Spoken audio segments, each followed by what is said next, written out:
Bienvenido de nuevo al podcast resumen del conflicto de los siglos. En el capítulo de hoy, el conflicto inminente.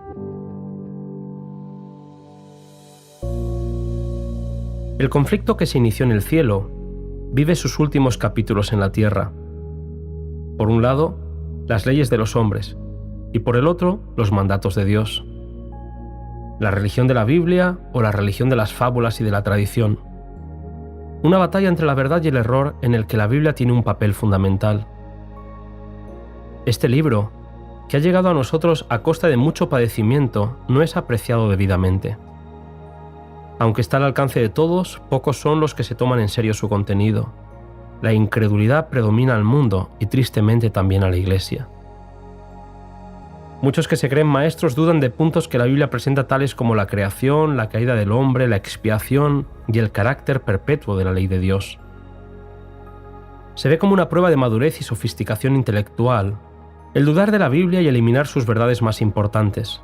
Se enseña desde los púlpitos de iglesias que la ley ha sido abrogada o cambiada, y los que optan por obedecer sus requerimientos son considerados como fanáticos.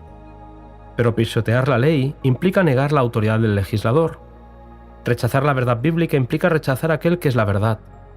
Decir que la ley de Dios ya no es de carácter obligatorio tiene consecuencias graves, porque como dice Elena White, cuando se echa a un lado la norma de justicia, queda abierto el camino para que el príncipe del mal establezca su poder en la tierra. Se enseña que la ley fue abolida en la cruz, pero pensemos en las consecuencias que tendría este hecho. La ley nos protege contra las prácticas deshonestas, la codicia, la mentira y el fraude.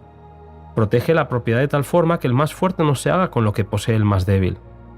Protege la vida y garantiza la sacralidad del matrimonio, puesto que si no fuera por la ley, el que lo desease podría tomar la mujer de su vecino.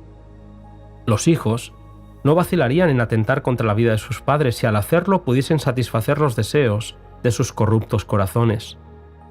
El mundo civilizado tal y como lo conocemos tiene su fundamento en la ley de Dios. Vivimos en un mundo debilitado moralmente donde la licencia, la disipación y la corrupción nos invaden como ola abrumadora.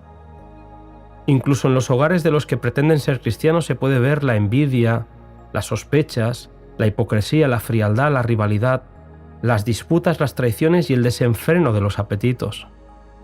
Vicios, maldad, injusticia, corrupción y escándalos de todo tipo forman el día a día de las noticias a las que estamos expuestos sin que nada parezca poder remediarlo. Ahora que Satanás no puede gobernar al mundo negándole las Escrituras, recurre a otros medios para alcanzar el mismo objeto. Destruir la fe en la Biblia responde tan bien a sus designios como destruir la Biblia misma.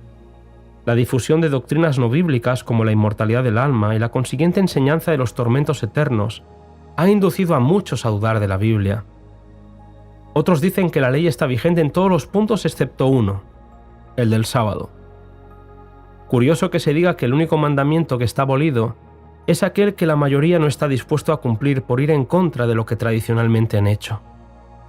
Los que transgreden el mandato bíblico de guardar el sábado llegan a afirmar paradójicamente que los males que se van generalizando más y más son resultado de violar el así llamado Día del Señor, domingo, y que si se hiciese obligatoria la observancia de este día, mejoraría en gran manera la moralidad social. Esta verdad es particularmente significativa en Estados Unidos, país en el que se ha predicado la doctrina del sábado con más amplitud que en ninguna otra parte.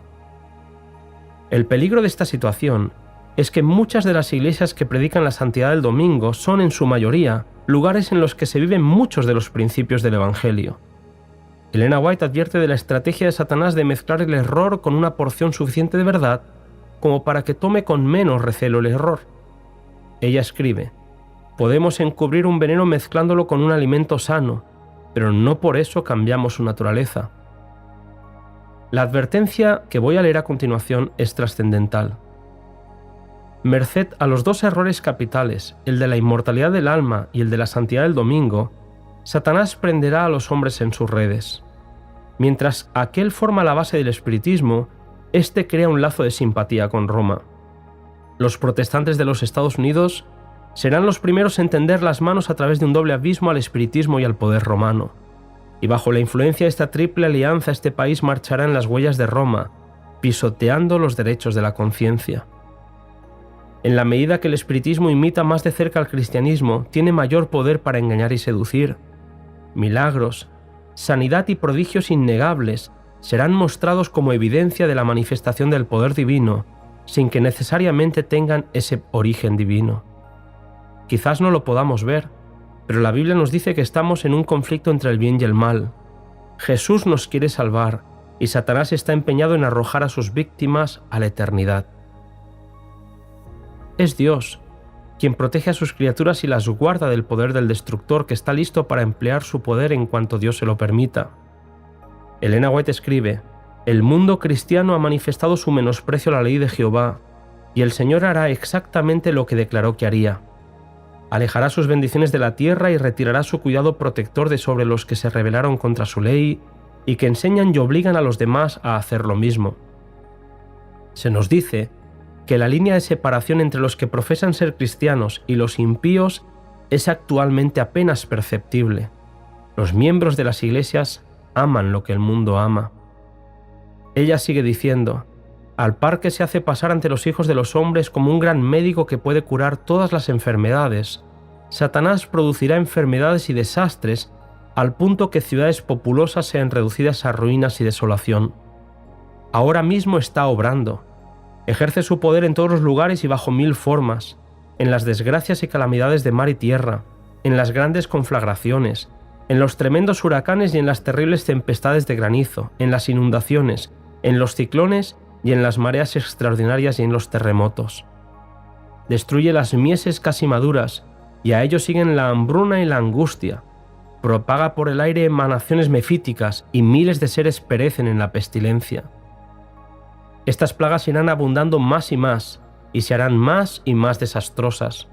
La destrucción caerá sobre hombres y animales. La tierra se pone de luto y se marchita. Desfallece la gente encumbrada de la tierra. La tierra es profanada bajo sus habitantes porque traspasaron la ley, cambiaron el estatuto y quebrantaron el pacto eterno». Isaías 24, 4 y 5. El lenguaje es claro. Plagas y desastres sacudirán la tierra y lamentablemente se acabará culpando a los que se mantienen fieles a la verdad bíblica como causantes de esos males. Se dirá que los hombres ofenden a Dios al violar el descanso dominical. Se nos dice que habrá manifestaciones sobrenaturales de espíritus que lamentarán la gran maldad existente en el mundo y apoyarán el testimonio de los ministros de la religión en el sentido de que la degradación moral se debe a la profanación del domingo. Cristianos que pretenden formar la Iglesia de Dios mientras anuncian que la ley divina ha sido mudada y denuncian a los que son fieles como malhechores. Por medio de las autoridades religiosas y civiles, se buscará dominar las conciencias de los hombres.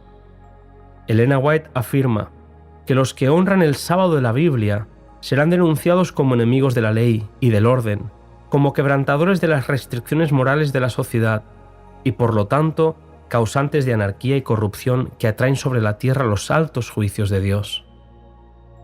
Al haberse aprobado ciertas leyes, se acusará a los que no quieran someterse a ellas de deslealtad hacia el gobierno, mientras que desde los púlpitos se animará a obedecer a las autoridades civiles porque fueron instituidas por Dios.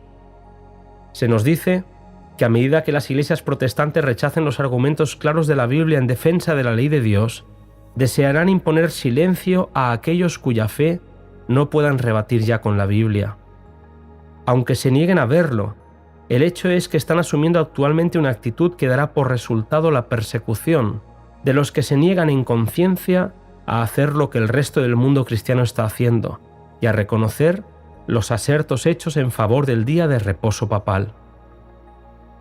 El tema compartido en este capítulo no está lejos de cumplirse. Hoy seguimos gozando en la mayoría del planeta de una libertad religiosa que fue conseguida con mucho sufrimiento, pero el tiempo de esta profecía llegará pronto y se nos da la advertencia para que nos preparemos. Al igual que en los tiempos bíblicos, mis queridos hermanos, ante la dificultad, propongamos en nuestro corazón seguir siendo fieles. Que Dios nos bendiga. Os espero en el siguiente podcast, cuyo título es Nuestra única salvaguardia.